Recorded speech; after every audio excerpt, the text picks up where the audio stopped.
screen a little bit? Yeah.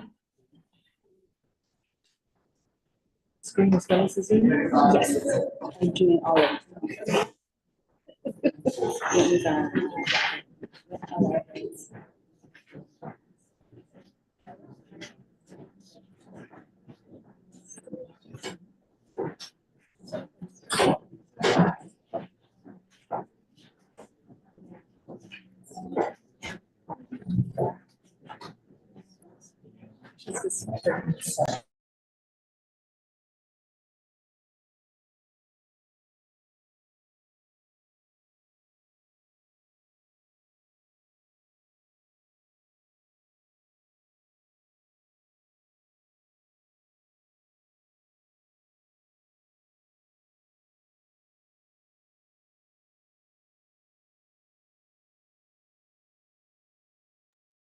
Okay, thank you so much for coming today to this meeting. I'm Ria Barrett-Lowe. I am the education official for the city, and I've been with the city since June. I really am very appreciative of you all being here for this meeting on Great Separation. I understand that some of you have been engaged in the process since 2011, so a lot longer than I've been here, and really appreciate you taking the time out of your weeks to come and give us input on this process. Thank you also to some special guests. I think we have one council member. The council member, we have a rail committee member. Ex-CAP, and we have other committee members. Ex-CAP. We also have some payback members, Pedestrian Bicycle Advisory Committee. If you want to wave your hand for those ones. What else am I missing? And schools, school transportation safety committee. So thank you to everyone for coming and joining us. We'll have a lot of time to discuss these options as we move forward. Ripon Bhatia is our project manager for this project. Oh, and also we have some people here also from Caltrain who have introduced the project as well. Good evening, everyone. My name is Nadia Naliwal, Caltrain's Government Community Affairs Manager. I say this to Nadia often. I feel like I've been with the project for the last 3 years since day one of me joining Caltrain, so it's nice to be out here in the community and hearing a lot of the feedback that you all have for us as we continue to advance this project. And I just want to echo Ria's sentiment about just how thankful and gracious we are that you all are here today, spending your evening with us, and we can gain this important critical feedback for this great crossing. So just to kick us off, I wanted to share a little bit of the near-term improvements, because what we're talking about today is really framed in what's happening in the future.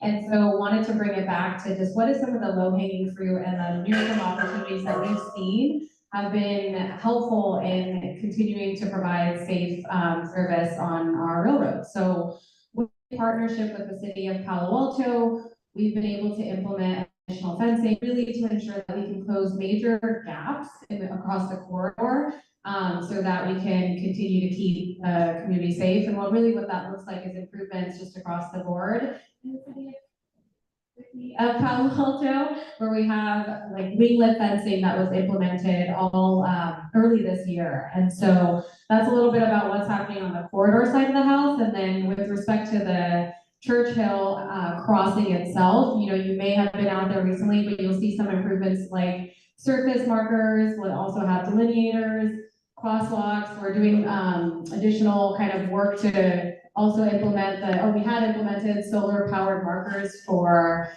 just reflective lighting so folks can see that as they're driving or as they're walking. And then additionally, we have anti-trespass panels, and then something called Rail Sentry, which is an AI LiDAR technology that basically communicates and watches the crossing 24/7 using cameras, radar, and sensors, and it detects cars, bikes, or objects that are coming onto the tracks. The most important thing about this is that it's sending instant alerts to train operators and control centers when something is in danger, and it can really trigger warning signs, even audible alarms at the crossing itself. And so we've seen a lot of benefit with this technology since implementation, and we're proud to say that Churchill and Broadway Burlingame were the first two crossings on our railroad that got to really benefit and see the opportunity from these improvements. And so what we're really excited to share in terms of next steps is that you're gonna still see Caltrain at the crossings, other crossings in Palo Alto, implementing some of these, collective safety improvements.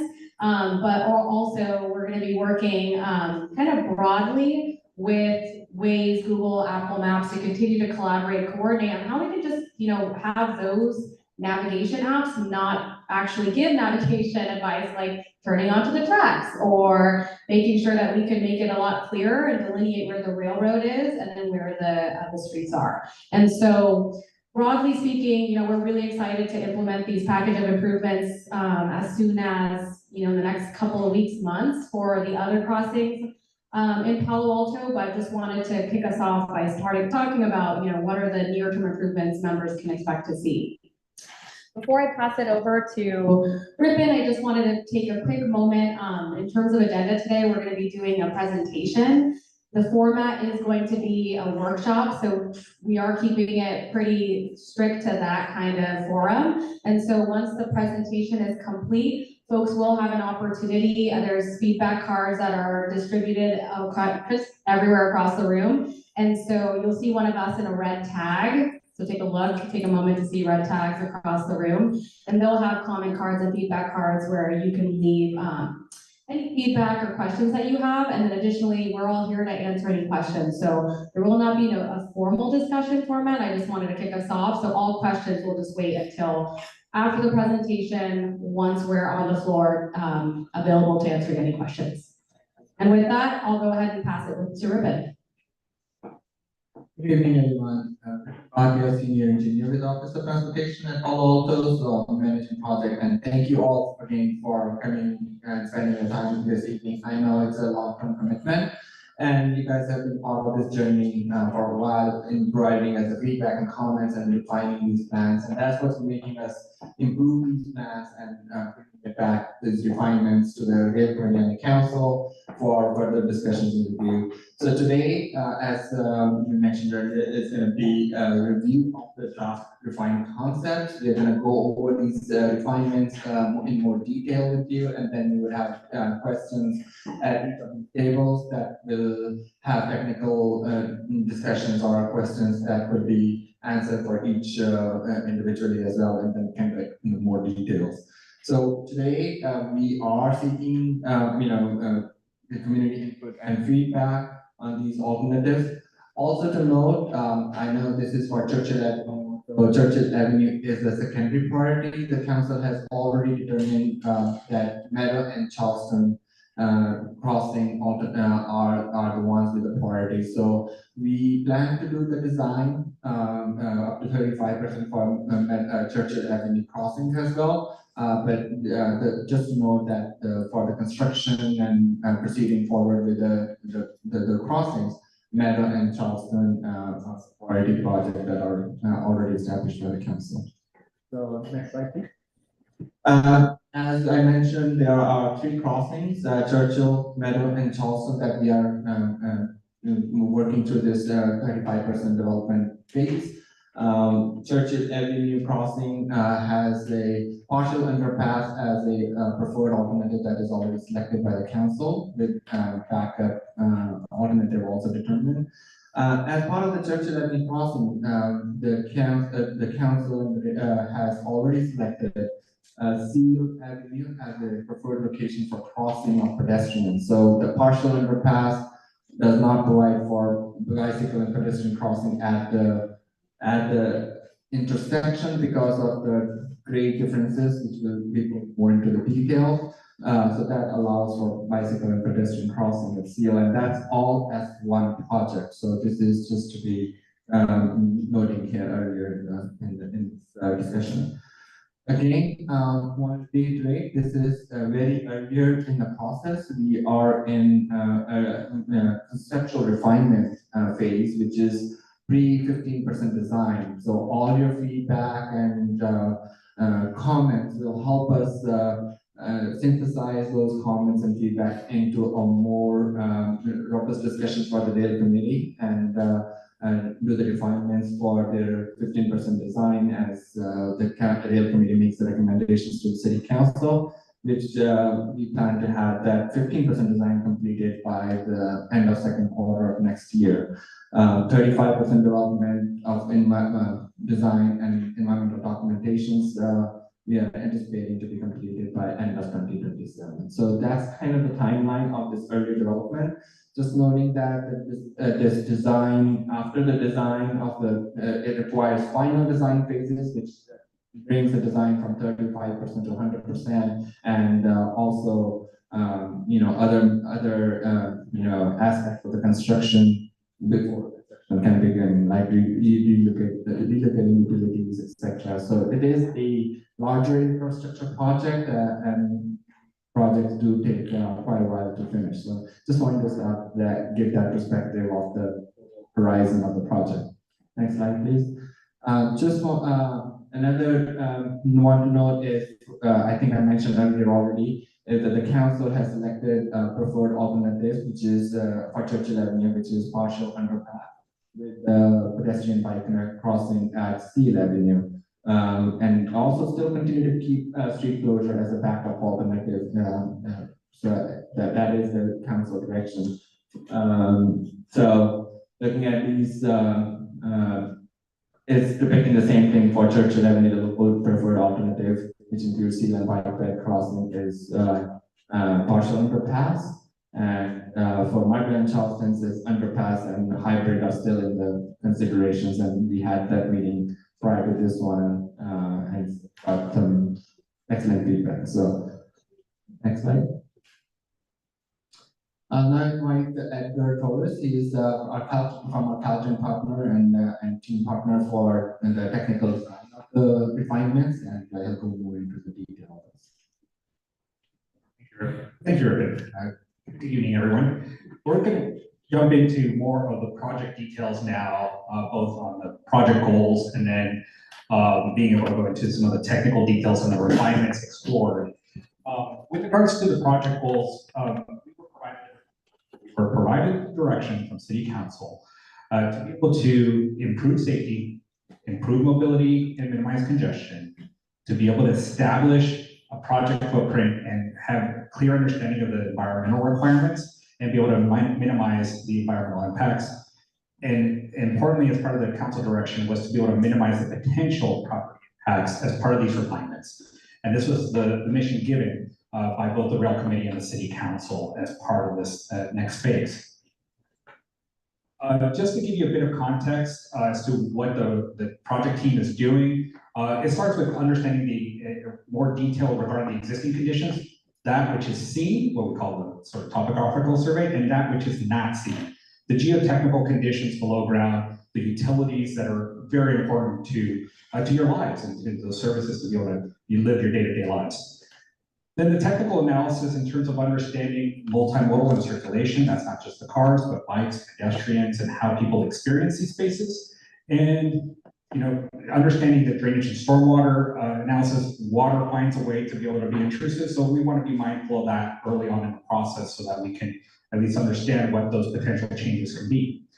And finally, as part of the design development is the basic design itself, what is going into it, the constructability of these types of projects, understanding these projects are complicated, they're large, what it means to be able to build them, and then finally be able to understand the risks associated with these types of projects, be able to address them, mitigate them, and wherever possible, eliminate them, identify them early so that your design process is mindful of it throughout the project.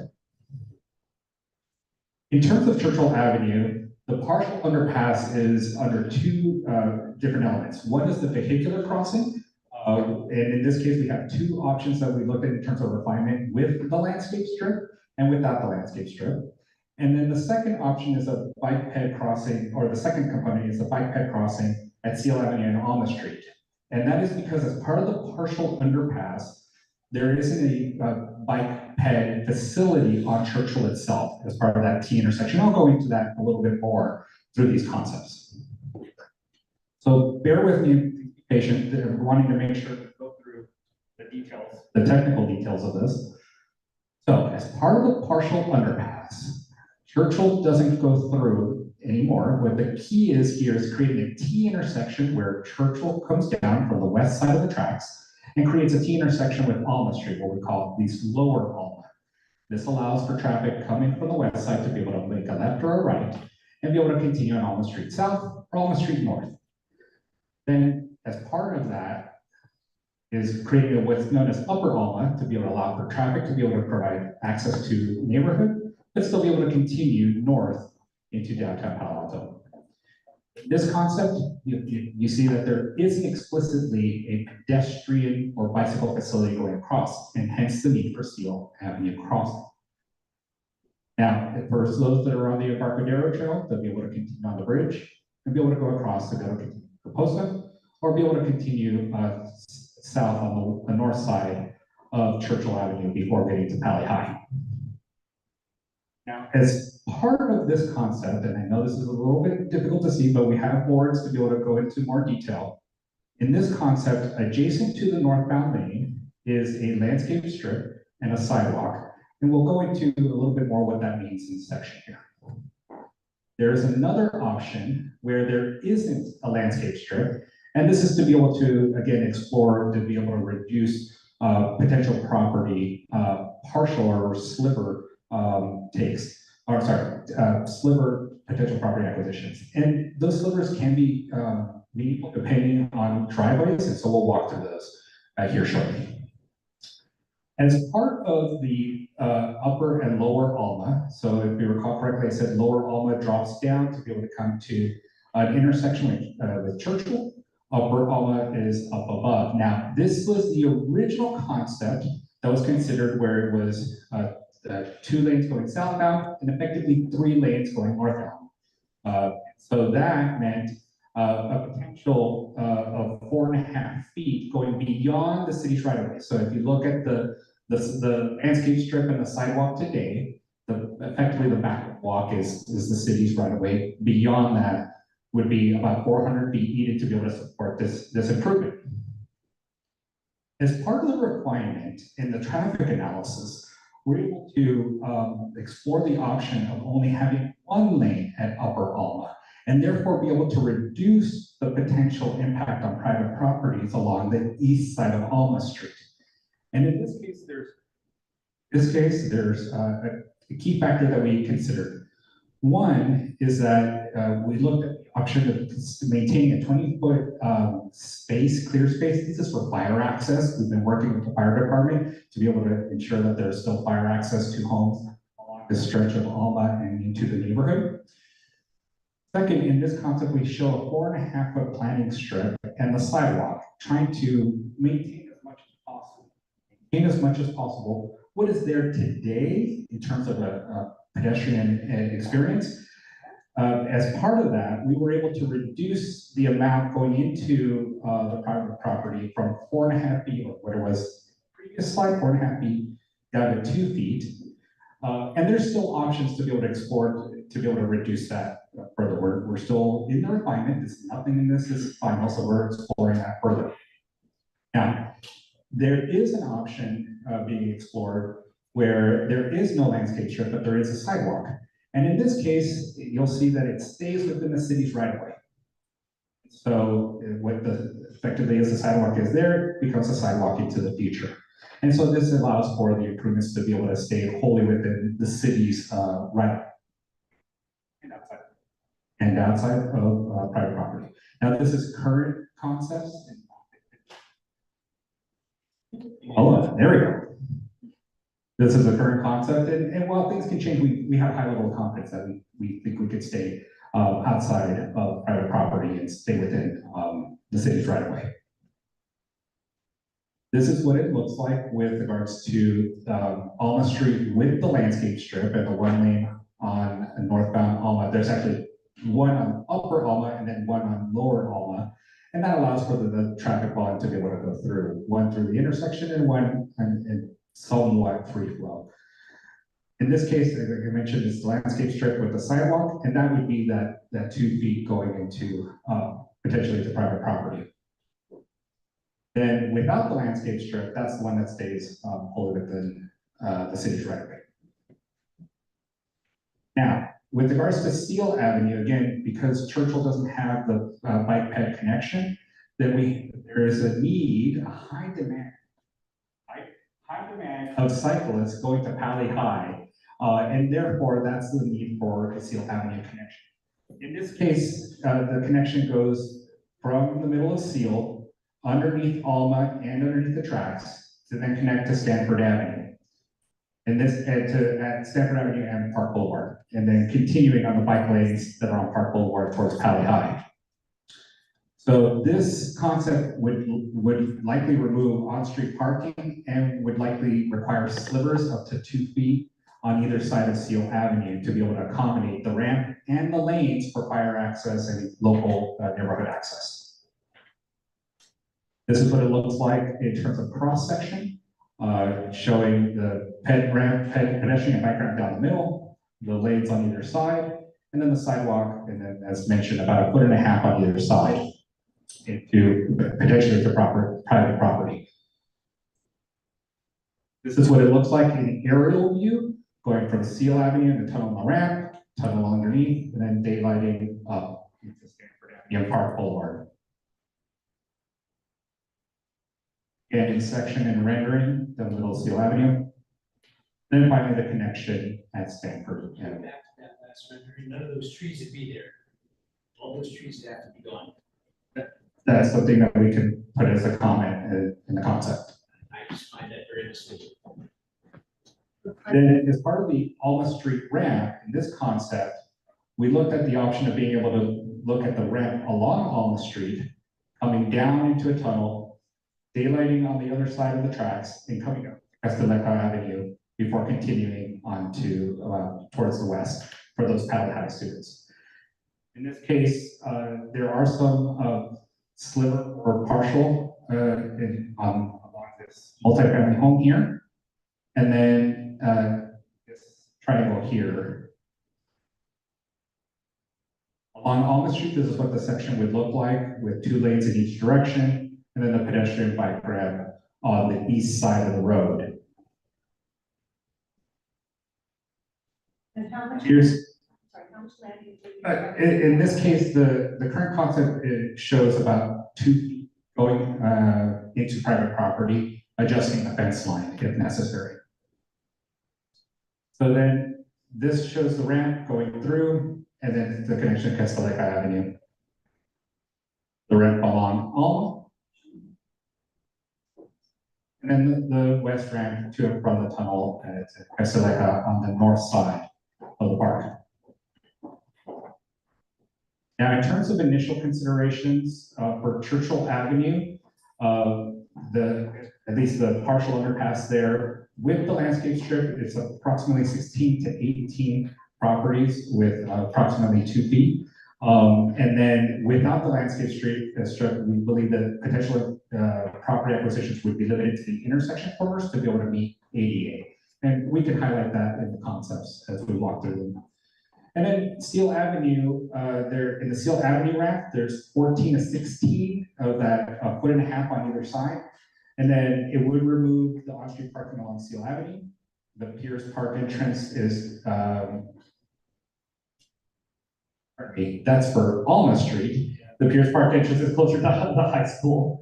And then Alma Street, the potential partial, again, the 2 feet along the multifamily on the east side of Alma Street, and then the 1 triangle on the west side of the tracks on the north side of Pierce Park.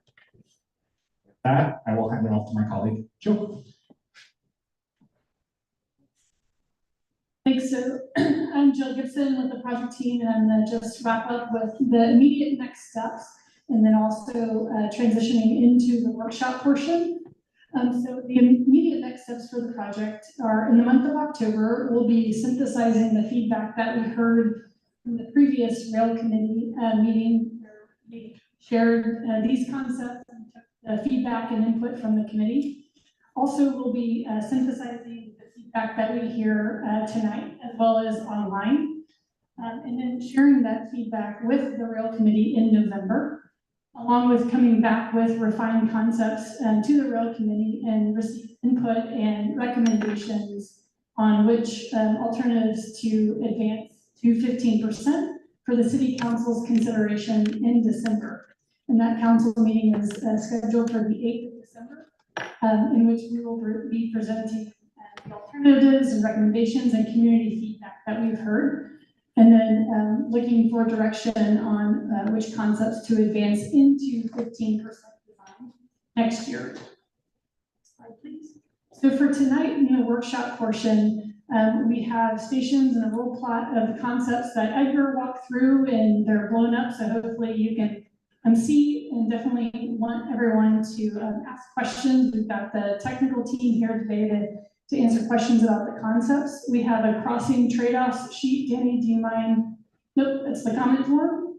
Definitely want y'all to get the comment form. And then we have a crossing trade-off sheet that has information that we want you to take with you. And then we have a color-coded sticky note activity for the roll plots themselves that Taylor is waving in the air. And I encourage you all to write all of your feedback down because, again, we are cataloging all of the feedback that we hear. We'll be reporting that out to the policymakers direction close to the end of the year. And then next slide, please. All of this information and material that we're sharing tonight will be posted online. The QR code here, and then we will also be posting the recorded presentation. There's also an online link for a comment form. So encourage you all to share that with neighbors and colleagues and share within your network so we can get broad engagement on these draft concepts. And we'll be taking about a 2-week period for that comments so that we can synthesize all of that and report out again to the rail committee and then ultimately the city council in December. And with that, it concludes the presentation, and we'd like to transition to the workshop. Thank you. Before you transition, just a clarifying question. There's an important piece of information I haven't heard, maybe you said it, and maybe I missed it, but what's the cost, the estimated cost? I recognize you don't have it worked out yet. What's the cost range, and what's the time frame for this project? I don't mean for the next, you gave us the next 3 months, but what's the time frame for this project? Are we talking about a decade? Are we talking about 5 years? And then what's the estimated cost? So on the cost side, I'll let Ben speak to that. Hi, so we do have some previous cost estimates that were developed for this alternative, and they are on this provided on the sheet that we have.